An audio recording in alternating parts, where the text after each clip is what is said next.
Welcome to the Political Power Hour with your host, former congressional candidate, retired federal agent, and three-time author, Michael Vilardi, highlighting today's political hot topics with the most interesting political candidates in the 2022 election. The most hard-hitting political commentary on the air today. Enjoy the show. Welcome to tonight's show. We have a great show for you today. We have Steve Byers, who's running for Florida State Senate with us, and he's going to tell us about his race, he's going to tell us about himself, and he's going to tell us why he needs to win.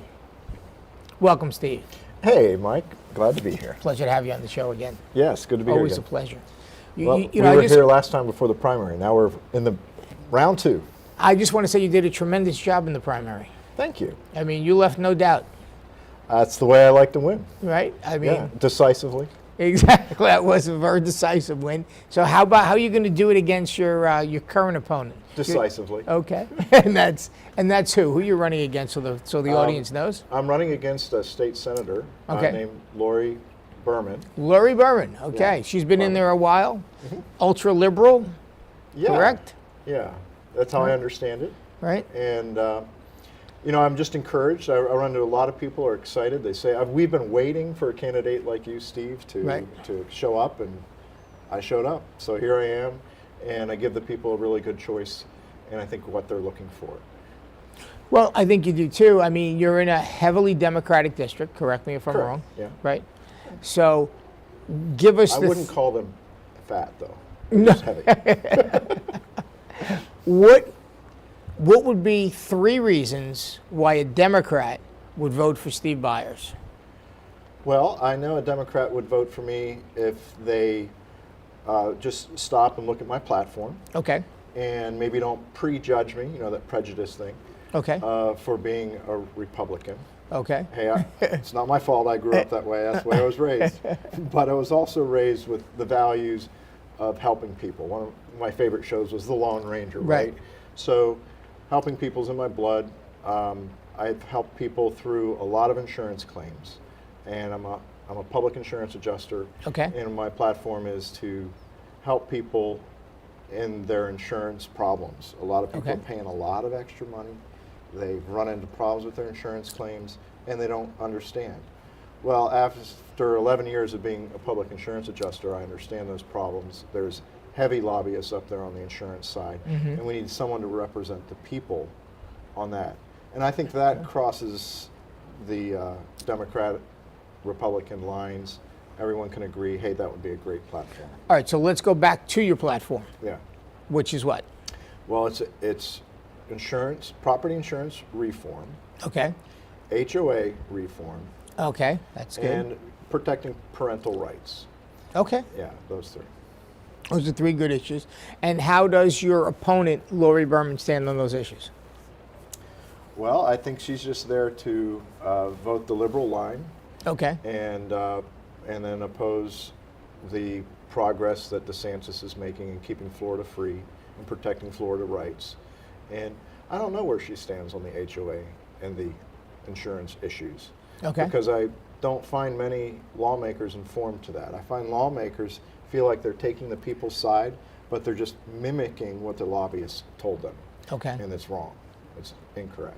Okay. The lobbyists tell the people, oh, we need reform because there's so many frivolous lawsuits and frivolous insurance claims. Right.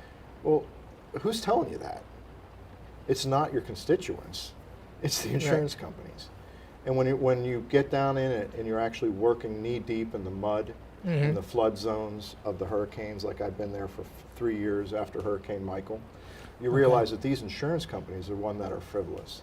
They pay you $1,000, and it's going to cost you $10,000 to get something fixed. All right, so now we have a hurricane coming our way. That's here it goes again. Here we right? go again. Yeah. And I know insurance rates have gone up because of the hurricanes in the past few years, quite a bit. Correct. And what legislation would you propose that would help the consumer? Well, I think what we need to do is we need to take risk averaging from the whole United States. Okay. And a lot of insurance companies are just located right here in Florida, and they write in Florida, and they're trying to risk average right here in Florida. Well, you got to take the whole United States. because those insurance companies are actually reinsured by global reinsurance companies.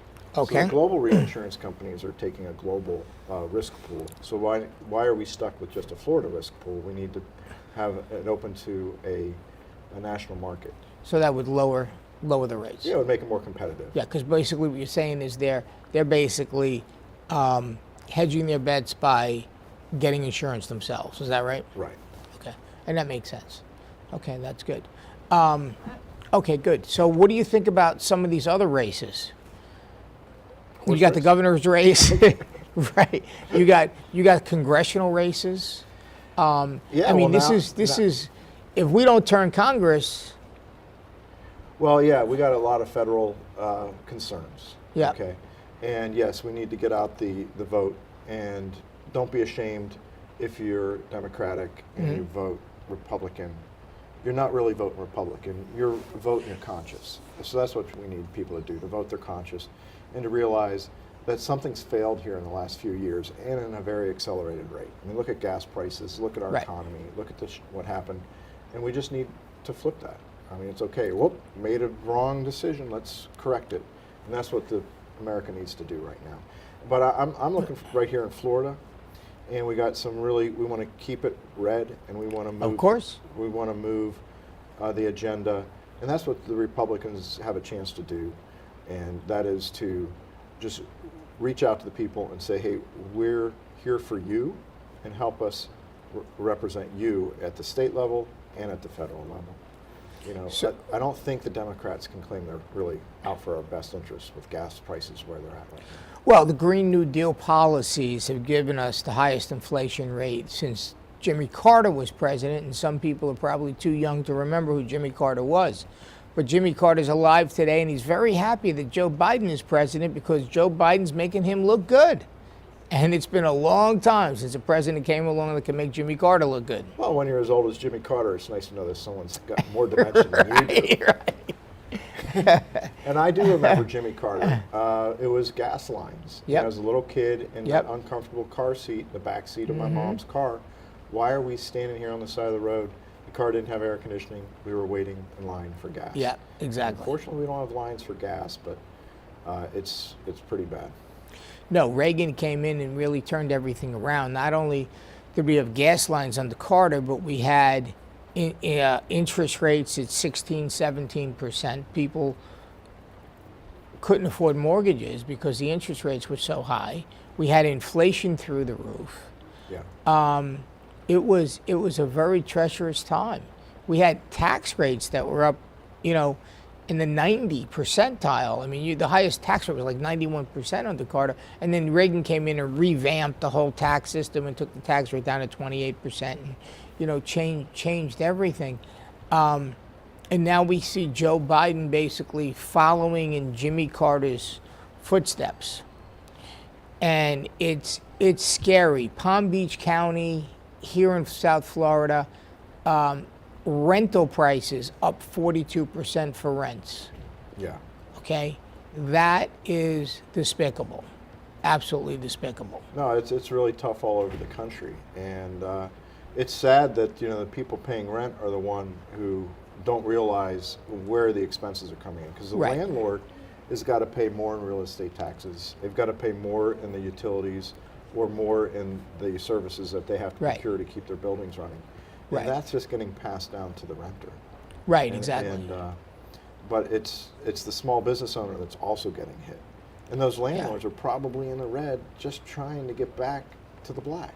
They're still with those rents. Yeah, I mean, I actually got priced out myself, and I'll be moving to North Florida because the rents here just got too expensive. I was talking to someone just yesterday, and they said their insurance bill is bigger than their mortgage payment right now. Their insurance payment is bigger than the mortgage payment. So if you go and say, well, if they didn't own the house they were renting, that landlord's insurance bill has been doubling, and that's why they got to raise the rent. Wow. So I really want to go after that insurance issue and go after it hard. I think it's a good platform. I think it'll work. So this is what Palm Beach can expect. Good. I am looking to get elected here in Palm Beach County, from Glades Road North up to Southern, where there's a little cutout in the corner there between Hypoluxo and east of the Turnpike. But if you elect me, I'm going to affect legislation for the entire state. Okay, so your friends over there in Tampa who are just about to get hit by a hurricane will benefit from the legislation. Now, how do I do that? As soon as I get elected, I start a campaign statewide, pull together resources and support, petitions, you might call it, of problems that are going on in the insurance industry, problems that are going on in the HOA overreach problems. I assemble that and then go to all the representatives, the state senators all over the state and say, look, this is what our constituents want. Because once we're elected, we represent the entire state. And I don't see any other senator looking beyond their boundaries to help the rest of the state. And so I've got to do that. That's what my plan to do is. And then I'll go, hey, Mr. Senator over there in Fort Myers, do you realize your Fort Myers constituents just reported to me about their insurance problem? Because you were just listening to those insurance companies and those lobbyists. Now it's time to listen to your constituents. And this is what's wrong. Every time you think there's a frivolous lawsuit, there's about 15 other problems that the insurance companies are causing because they're not covering the insurance properly. And no, they're not broke. They're wealthy. When someone's paying more for their insurance company, sorry, Mike, more for their insurance bill than they are for their mortgage. Yeah, that's ridiculous. It's not a war of a poor broke insurance company. They're super wealthy. Right. Yeah, that's crazy. Yeah, that is a complaint, and I'm glad you're stepping up to solve the problem. Well, it's as I see it. Right. You know what? And I know I can help in that arena. I might not be able to help in some other technical aspect that I don't understand. I'll study it. I'll vote the right way for the people. But with insurance, I know the insurance industry well. And in order to pass legislation like that, who would be a better governor to have, DeSantis or Christ? Well, DeSantis, because he likes me. Right. He's taken my logo and made it his. I think, yes, I got it first. Right. We'll have to do some forensic audit on that, but I think I did. So it's nice to have that kind of personal relationship, I guess, right? What do you think about the governor's race? It's going to be really important that we get out. We cannot take it for granted that we have a strong, happy governor and a happy Florida. Right. We need to get out. We need to get everybody out. Do not relax. Do not let down your guard, because only 32,000 votes is how he got elected the first time, and that was against a criminal. Now he's going up against kind of a well-known name among the Democrats. Yeah, but but Charlie Crist was a poor governor. I mean, he was a governor already. He was a one-term governor. Yeah. Did a terrible job. Yeah. Didn't get reelected. Ran for Congress. Became a congressperson. He's a sharp politician, but he's not a good administrator. So in other words, he might be able to come across well on those slick TV ads, but when you put him in the office, he can't get the job done. Yeah, well, he proved that once for us, right? Yeah, he did. Yeah, exactly, he did. Well, let's not have him need to teach us that lesson again. Exactly. And then we shift and we look at the Senate race, Marco Rubio versus Val Demings. Yeah, it's important. Marco Rubio is, standing up for our constitutional rights, and Val Demings is just the Democrat playbook of someone extremely liberal. I don't see any qualifications coming up from her. Well, I think it's worse than that. I mean, she was a police chief. Her duty weapon was used in a felony, and she was selling seized weapons, and she got, she had to be removed from the job. No criminal charges were filed because her husband was the sheriff. And, that affects your love life if you file charges against your wife. Oh, sheriff races. I've heard about those. Yeah. Yeah. So nothing happened. But again, that could be an interesting race because Rubio's kind of been very laid back. He hasn't really been heard from. He hasn't been very aggressive the last few years about anything in the Senate. Now, maybe part of that is because she's in the minority, and so you don't hear from the minority senators as much as you do as those in the majority. But that's going to be a very, very interesting race. And, of course, what it all comes down to is election integrity, which is something I think people are more and more aware of than ever before. COVID changed everything. It changed who can vote, when they vote, the mail-in ballots, when elections are called. So, with regards to election integrity, first, I think we've seen it happen more than once that something goes wrong and breaks about 11:30, Yeah. and then all of a sudden it comes back up at 11:55, and Right. there's a big shift in the vote count. Yep. So for that reason, I was thinking about asking Wendy Link if we can have our watch party in her office, Yeah. so that when something breaks, we all can say, yeah, something. The coffee table broke, Right. and that's why they had to Right. stop counting for a while.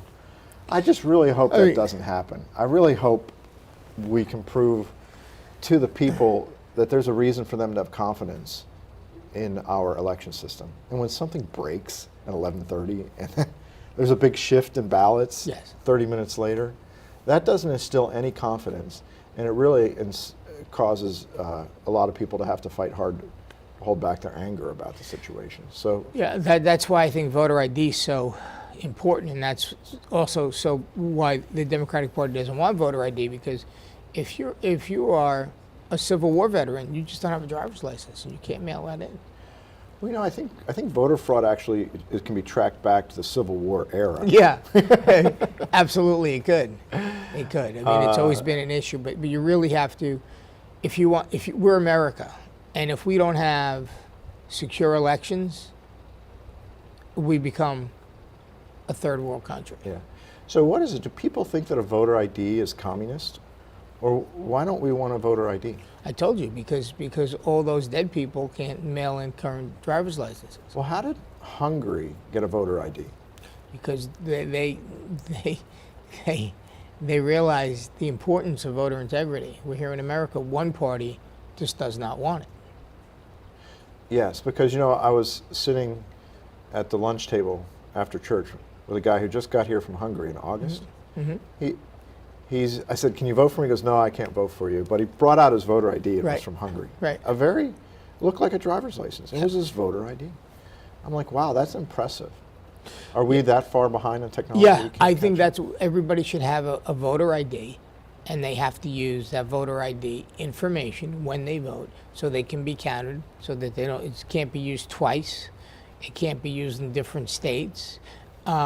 You have to have accountability. Let me ask you this. If you use your debit card at the bank Yep. to withdraw $200 Yep. twice when you only had $200 in the bank, Yep. would it work? No, of course not. Well, how Right. does it work with voting? Right, exactly. No. True story. I had a friend, and I was a federal agent for 22 years. He worked with me. We were going after the Russians when they were stealing the gas tax back in New York. And I talked to him shortly after the 2020 election, And he said, I went to vote, and I noticed when I got there that my father had voted ahead of me because he was a junior and his father was a senior. And he said to the guy working the poll, he says, that's not my father's signature. Guy said, no, don't worry about it. Don't worry about it. It's all right. He voted. He says, how could he vote? He died 5 years ago. Oh, man. And it was interesting. He was a registered Democrat. You mean his dad lied to him? He really didn't die. Okay. No, he came back from the dead and got the vote. Oh, even better. I like that. But when you're not going to check to see that a registered Democrat voted Democrat. But when you don't clean up the rolls, or you don't have any system in place, it gives you one party rule, and that's what New York has. Just like California, they have one party rule. And Stalin said it best. He said, it's not who votes that counts, it's who counts the votes that counts. And he was right. Yeah. Well, I think we need a revamp on that. And look, I'm 100% for it. I have a lot of great ideas for that. Right. But I think the time to push those ideas isn't during an election. Right. It is after I win the election decisively, despite the fraud. Right. Yeah. Right. So, but we got to get people out there. The only way we overcome the numbers is to overwhelm the numbers. That's what happened in Exactly. 2016. And then in 2020, Well, I think something else got overwhelming. yeah, because what happened was you could count those mail-in ballots after the election. So after you counted everybody else's vote, you can continue to create. And here's something that we really need to pull the sheet back on is that the mail-in ballots get sent out, and then if they have nowhere to deliver it because they have sending to an old apartment address, it gets the post office returned to sender. those mail-in ballots end up back in the warehouse where the votes are counted. What are they doing there? As soon as they get back, they ought to be destroyed, so that they can't accidentally be counted. Yeah, I think that's one of the reasons I think that Ron DeSantis put $6 million to an election police force, is to counteract the possible fraud that we could see with the 2022 elections. Yeah, so I hope it really makes a difference. I hope it does. We need confidence that the voters can have. Of course. No. Listen, you spend so much time and effort and money running for an office. You want to know that there's election integrity, and whether you win or lose, that it was an honest and fair election. Well, that brings up a good point. Who spends the time and money? And what a lot of people don't know is that sometimes it's just the candidate. That's true. Absolutely. Because look, it's hard for someone that has a high net worth to go out there and say, "Hey, can you pitch in?" Because a lot of the people are so thankful, but they're hurting themselves, and they can't necessarily pitch in. So sometimes it's the business heroes, the business bank accounts that are funding this. Well, what people have to realize is when you're not known in the community, you need to have the finances to get your messaging out. Now, if it's a congressional race, there's 700,000 people in that particular district. That means to do a mail piece is minimum $500,000. Minimum. Now that's a U.S. congressional house. Yes, that's like correct. For Dan. Dan. Right. Do you know how many are in mine? How many? 540,000. Not much less. Right. Yeah. So you still, to reach that number, you need a couple of $1 million. And unless that couple of $1 million. I'm glad I know you, Mike. I mean,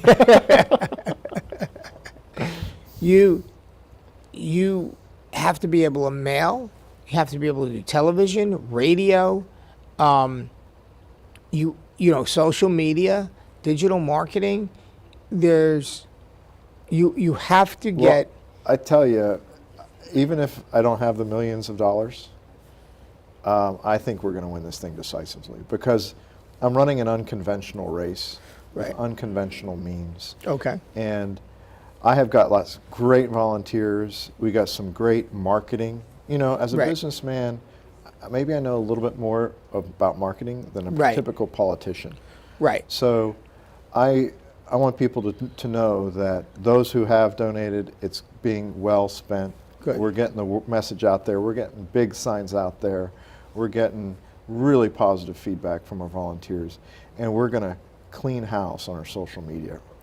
Good. We just got a little system together today, and we're going to launch it. Well, listen, I'm happy to hear that. I mean, you did a great job in the primary. You won a decisive primary victory, which was excellent, and we want to see you doing it in the general.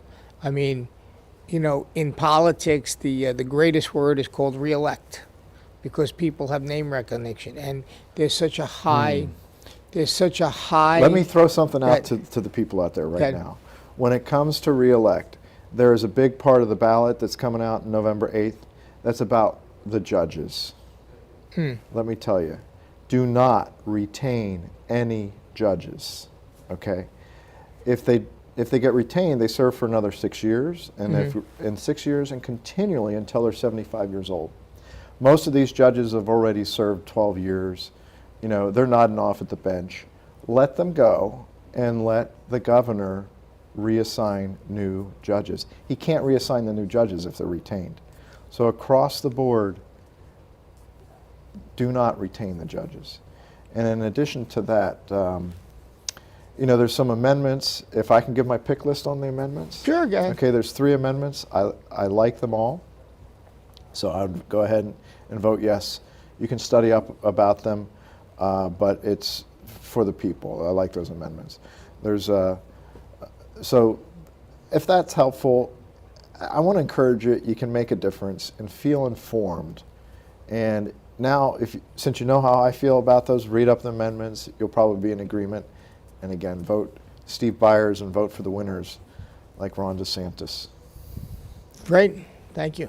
Thank you very much. How do you feel about the judges? You in agreement with that? Well, it depends on the judge a lot of times, but it's like the old saying, power corrupts, and absolute power corrupts absolutely. So I think it's always a good idea to limit how long they can serve, Yeah. and change them out, because once you're in there for too long, it can go to your head. Well, in Palm Beach County, there's only one judge that's been appointed in the last 4 years. Okay? But rather than try and be concerned about that, it's just better. This is like 6 or 7 of them. Just do not retain any of them. And look, if that one judge is good enough, he'll get reappointed. Right. Yeah, he can get, they need to give a good governor a good chance to reappoint judges. I agree. And what else would you like to say to the viewing audience tonight, as far as... Well, it's really important. I'm going to put a plug in. I guess I'm allowed to do this, for Jen Showalter. Okay. Yeah, because that's, one of my platforms is parental rights, and that really stems from the aggravation that a lot of parents have seen in the school district.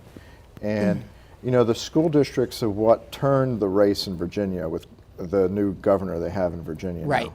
And it's because the parents got up in arms about how their kids were being treated and how their rights were being stripped away, and a few other Second Amendment issues, that they got out and vote. So we got to get out and vote. And the one school board person that I can endorse is Jen Showalter. So vote for her. She's got a really large district that she can be effective in. And she's for the kids and she's for the parents. And what do you think about the FBI targeting parents as domestic terrorists? Do you think those are our greatest risk here in America? Oh, yeah, that's tough. Let me tell you, the states are of greater significance than the federal government. Yeah. It's supposed to be that way. It is supposed to be that And way. we shouldn't have the federal government, trouncing into our place, unwelcomed, to invade people's homes and parents. I mean, There was FBI just arrested some guy, and went into his house, and at gunpoint arrested him for some sort of allegation about his protest on a sidewalk in front of a Planned Parenthood clinic.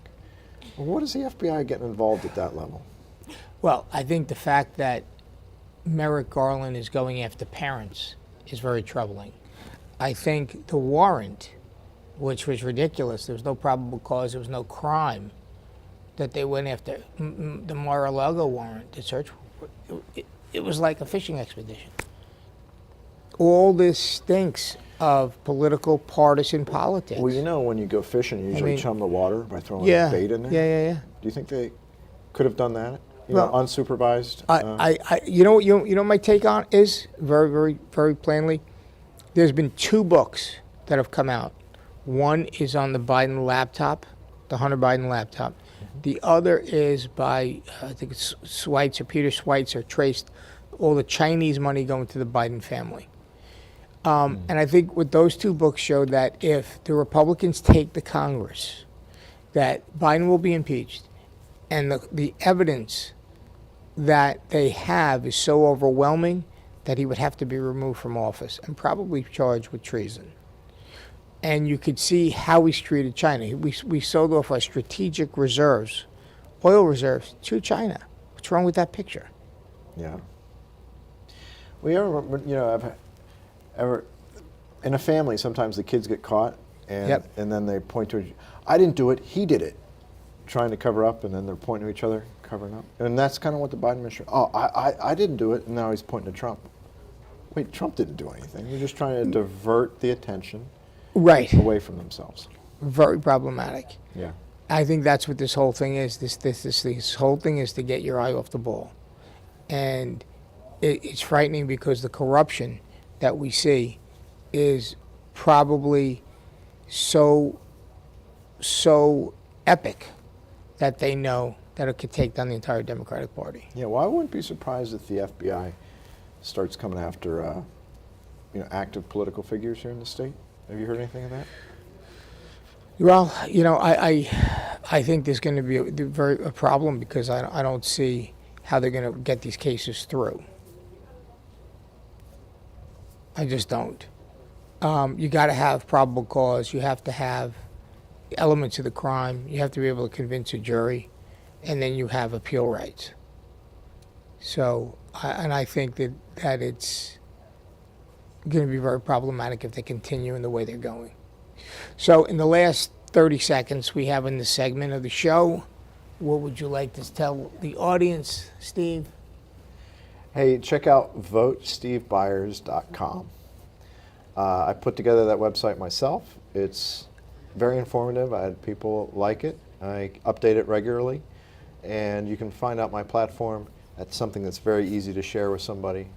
Send them an email saying, hey, check out this guy. I think you'll like him. And send that email to your NPA friends, to your disgruntled Democratic friends, and let them know that they can vote for a person, not a political party, a person that cares for them, not the establishment. All right, in our next segment, we're going to have congressional candidate Dan Franzese running for Lois Frankel's seat. And Steve, I wanted to thank you. It's always a pleasure having you on the show. I love your sense of humor. I love having you. And, you know, we wish you the best of luck in Thank you. in Thank you winning very much, decisively against Ms. Berman, Ms. Lori Berman, who's the entrenched liberal Democrat who's been there for, what, 6 years, 8 years? How long has she been Well, there? I think she did 8 years in the House, and she's been 4 years 4 here. years here, okay. And, you know, I'm not too sure that she's excited about serving another 4 years, so I'm going to take over for her. All right, great. VoteSteveByers.com. There we Thanks, go, Mike. VoteSteveByers.com. Thank you. And we'll be back with Dan Franzese, who'll be running for Congress. Thank you. If your family is suffering from inflation and high costs caused by Lois Frankel's reckless policies, Republican Dan Franzese is clearly your best choice for Congress. Dan is a successful businessman who understands finance and economics. He's not a politician. Dan grew up blue collar and knows how tough inflation is on working families. Dan Franzese will go to Washington and fight the liberals who are killing us with inflation. Dan Franzese for Congress. I'm Dan Franzese, and I approve this message. I grew up in a home where principles and values were very strong. We had the opportunity to gather 1.5 million people to stand up and be the voice for our children. As an American, I will be your new voice, and I will stand up for the integrity of our children. This November 8th, vote for me, Dorcas Hernandez, running for State Representative District 92. Text alert! Text alert! I was receiving letter after letter from the IRS. I got Mike Vilardi on the phone and I said, Mike, I got a problem. He took the pressure off my shoulders. He just made me feel like I had Superman on my side. Trust me, he's the man to go to.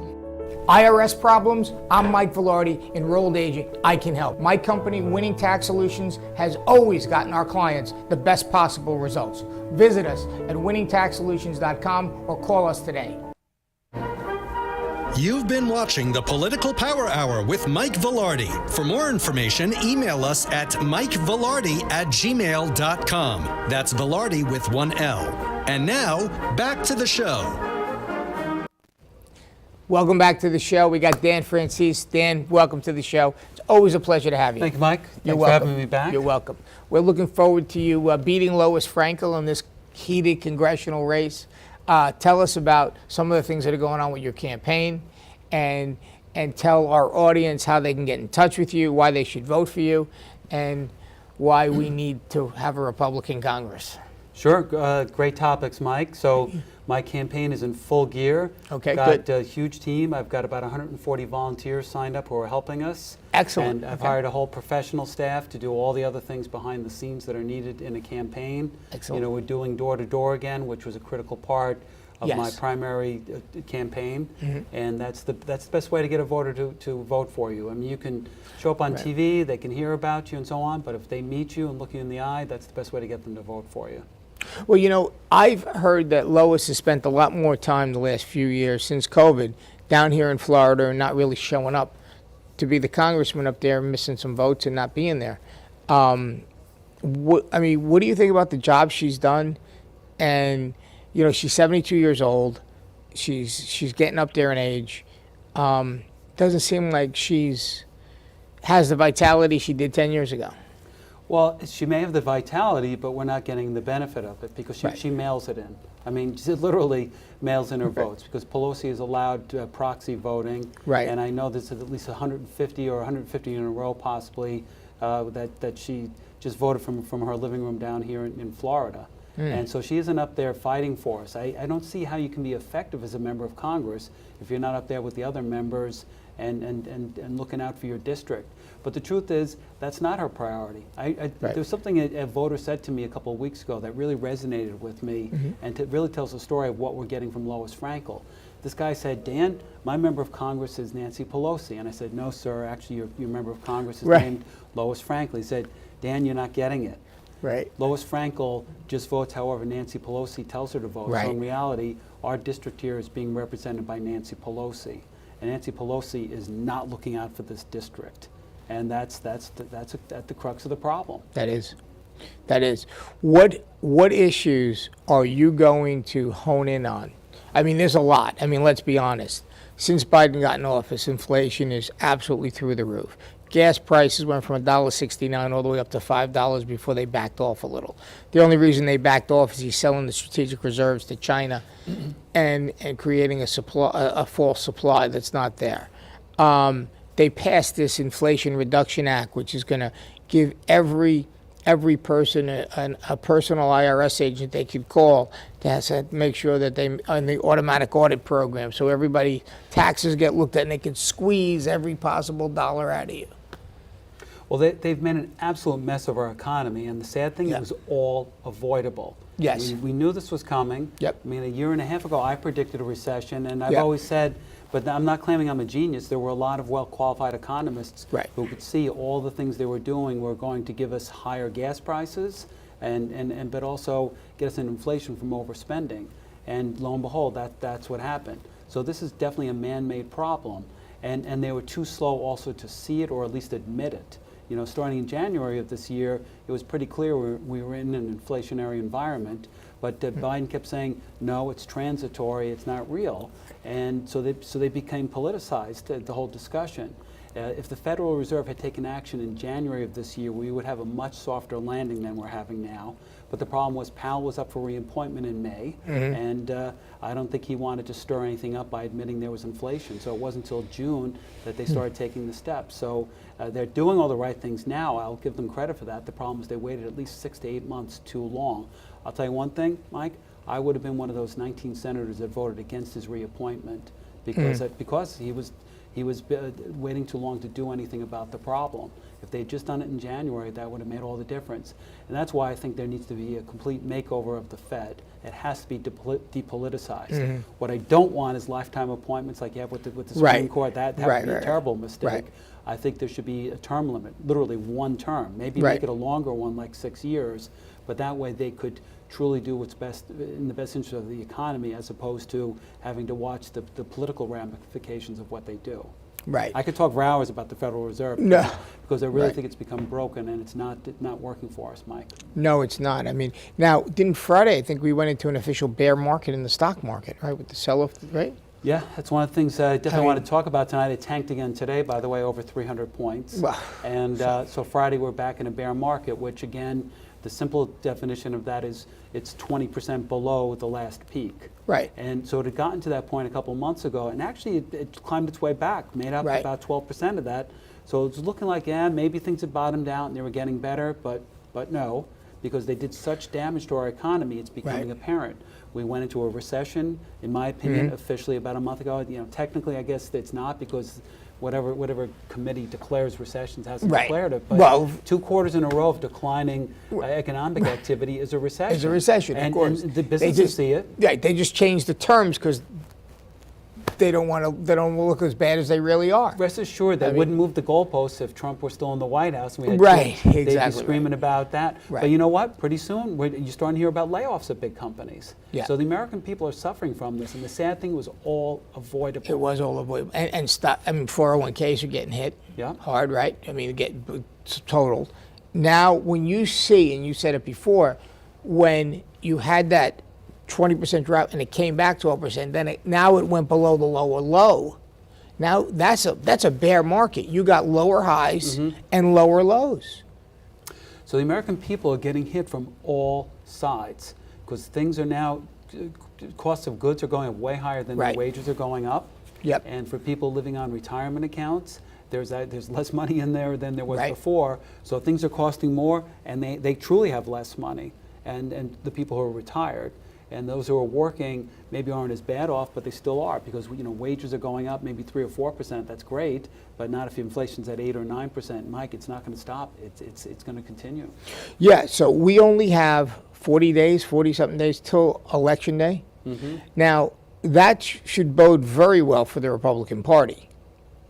Yes, Okay. absolutely. Because It should.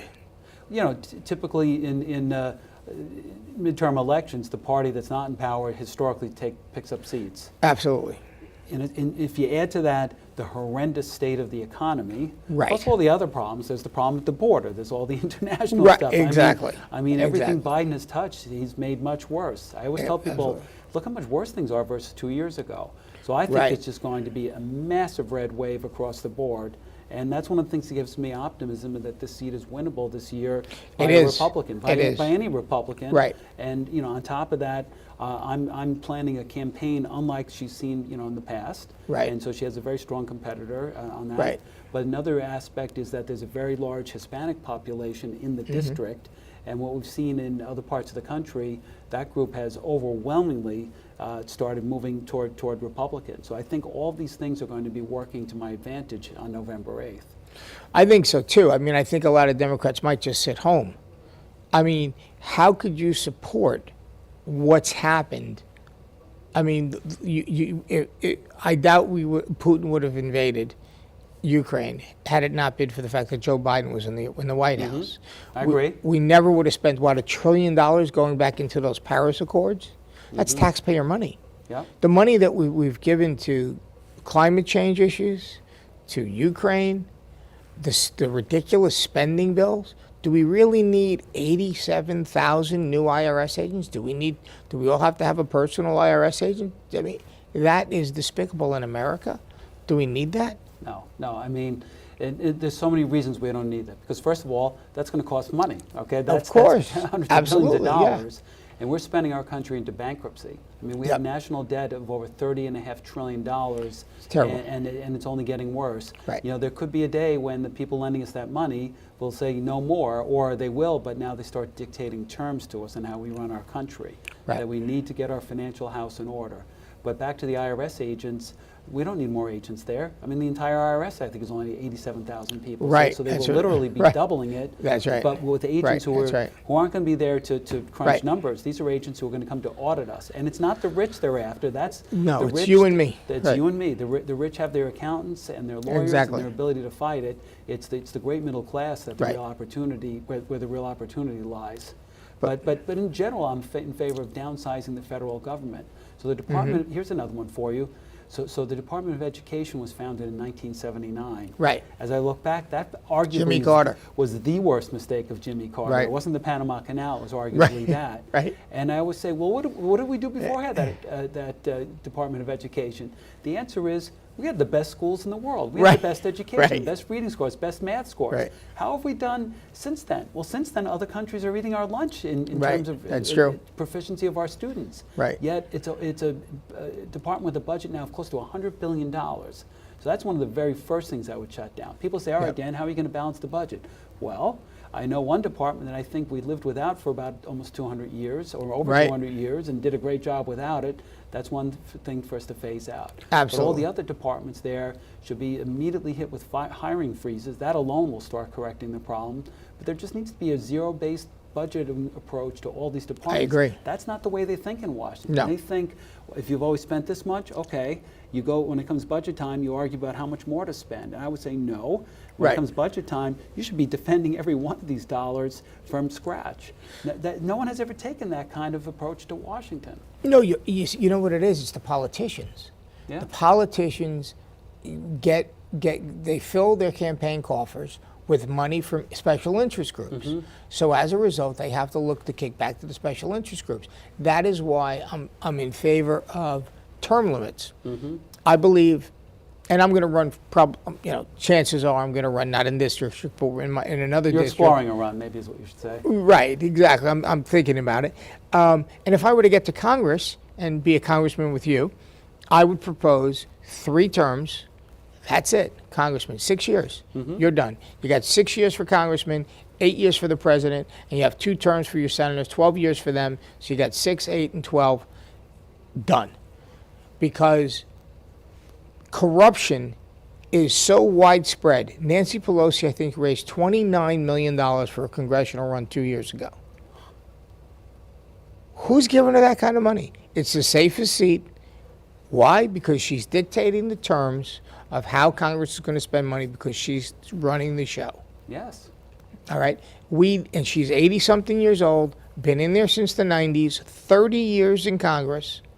Right? That is despicable. That is not what our founding fathers wanted. It's not what our founding fathers had in mind.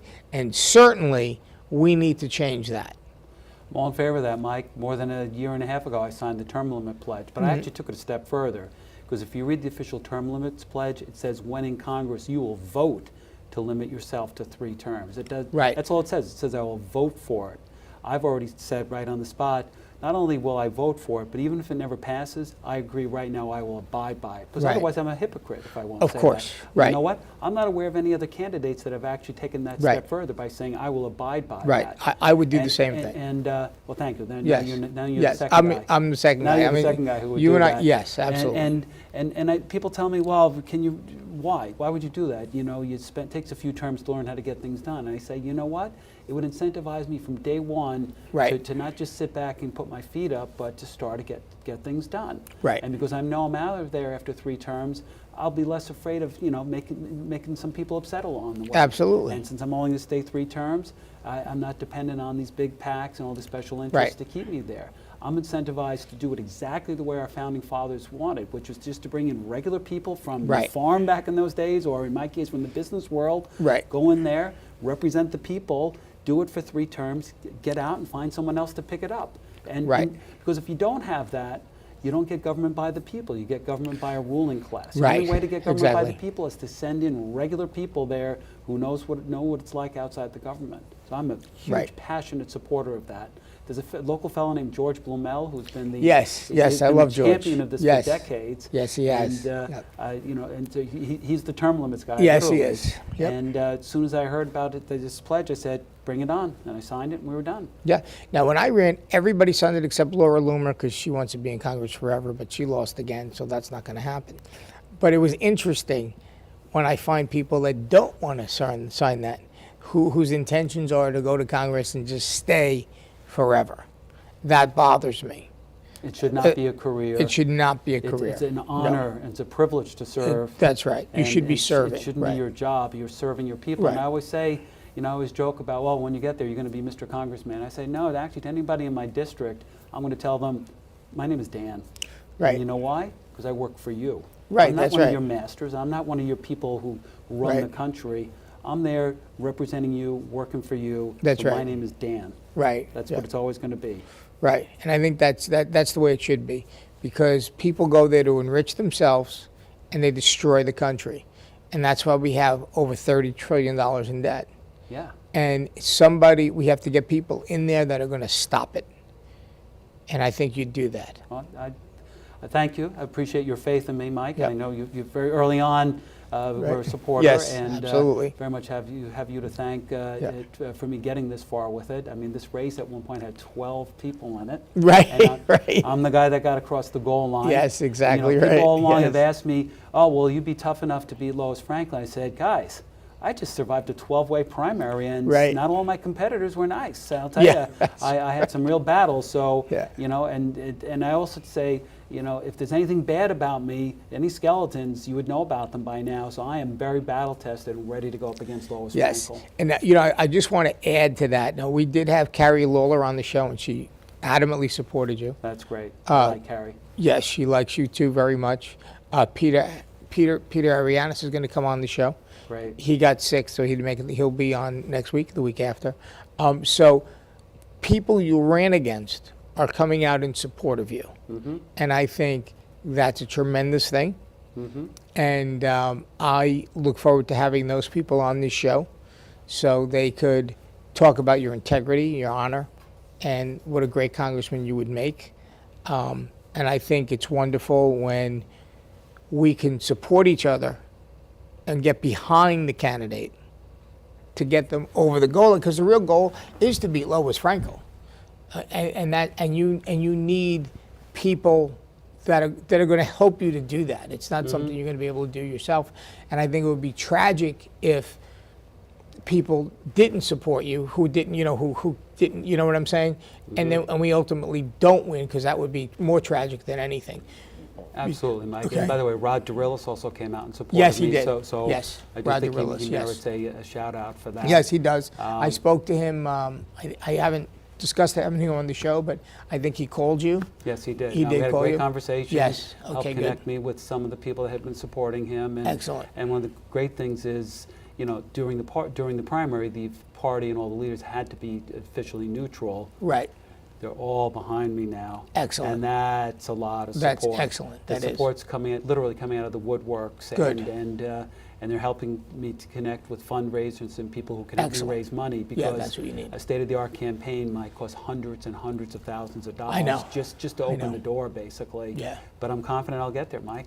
No, I think you will I'm too. confident. I think you will too. I mean, I do think you showed up at the right time to win this, because Lois Frankel has not only been sitting back doing nothing, and she kind of does this every 2 years. She sends out her mailers a couple of months before the election, which is paid for by the United States government and the taxpayer, which gives incumbents a tremendous edge. Yep. Because all those mailing costs that you're going to pay millions for, she gets for free. Yeah, I mean, technically, there are newsletters from your congresswoman Right. telling what's going on. Of but course. the reality is it reinforces her name recognition. Of course. And it helps her in that regard. Of course it does. That's a big disadvantage. But in Florida, we're also at a huge disadvantage because we do our primary on August 23rd. Right. That gives the winner only 2 months to get their act together. Right. And it's so hard to do that. So that's a tremendous advantage to incumbents. I suppose when I'm in the seat, then I'll be happy for Right, it. But you know what? I would be okay even then with them moving it back to say May or June, because I think it's just more fair to everybody. Yeah.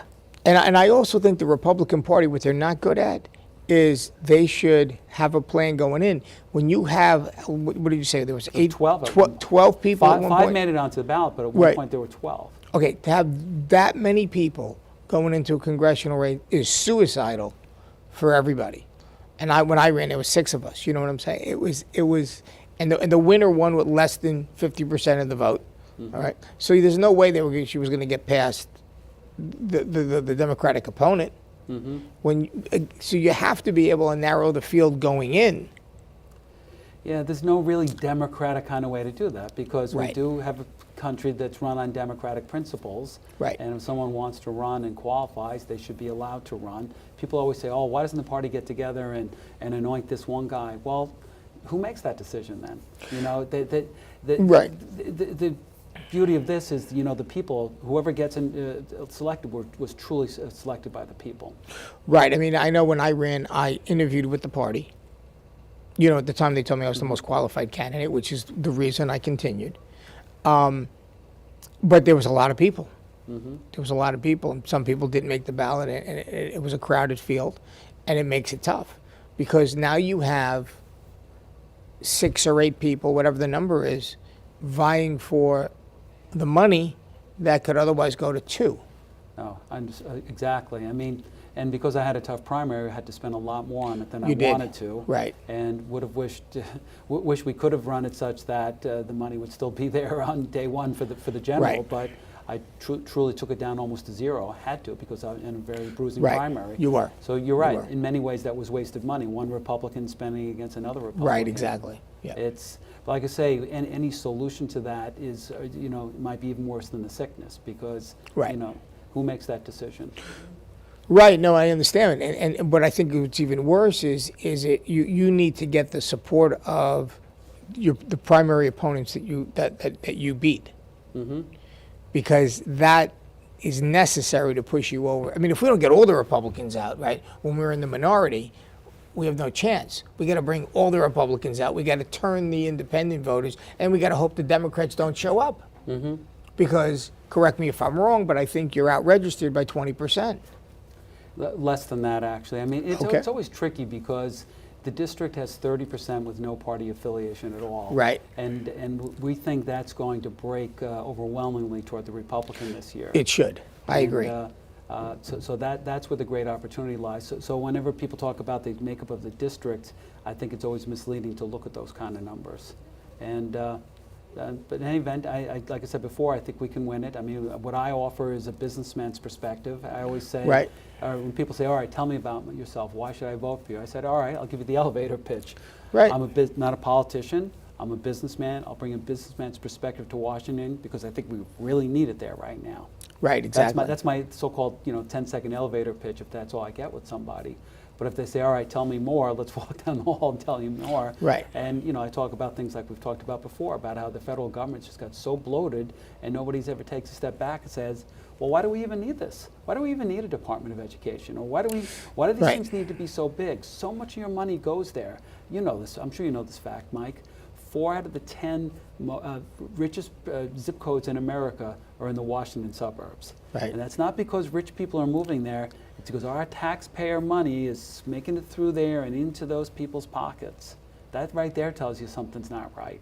And so that's something that absolutely needs to be fixed.